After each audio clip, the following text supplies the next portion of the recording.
Paul, how would you assess Joe Biden's inaugural address?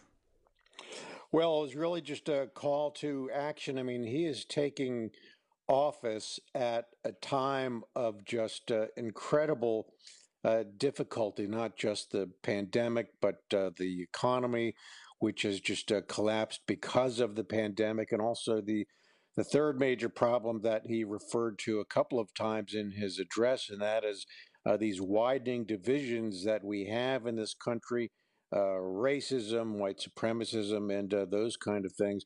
Those are the three big issues that he talked about. It wasn't a soaring speech. He's not the most gifted speaker, but it was quite impressive, nevertheless, the way he outlined the problems that he says we all need to work on.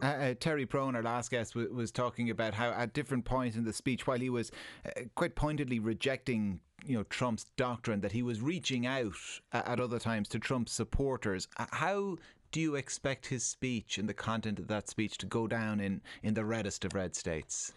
Well, there are tens of millions of people who believed Trump's lies and lies told by other Republican politicians that the election was rigged, that Trump won. There are people who deeply believe that, and they will never accept Joe Biden as president. Biden alluded to that today, said, look, in a democracy, we have the right to disagree as long as it's peaceful. But he extended an olive branch and said, look, I will be the president for all Americans.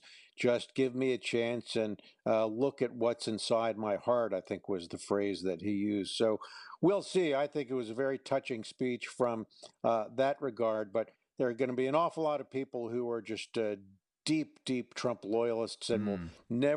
never accept him as president. But I also have a feeling, though, that over time, Trump's grip on a lot of these people are going to ease a little bit over time. It's only day one here. I think Yeah. we've got to give it some time. The speech was in stark contrast to the speech we all listened to 4 years ago. Joe Biden referenced nativism. That was a nativist speech. Donald Trump used the phrase America first in it. He did, and he talked about American carnage, and he said that stops right here and right now. And of course, he proceeded to throw gasoline on the fire.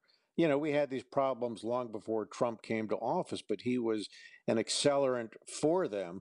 And now it's left to fireman Joe Biden, the fireman, to kind of put these fires out and and get things back to normal. But look, we've dug ourselves into a hole the past 4 years. I was just watching Biden. The very platform that he was giving this address on was the very same place where exactly 2 weeks ago today, these goons, these thugs, these terrorists, let's call them what they were swarming all over that very same platform. So it was Mm. just hard to get that image out of my mind as I watched him speak today. So he's really got his work cut out for him. And he's going to get right to work, by the way, just with a Yeah. series of executive orders that are going to reverse a whole bunch of these Trump policies.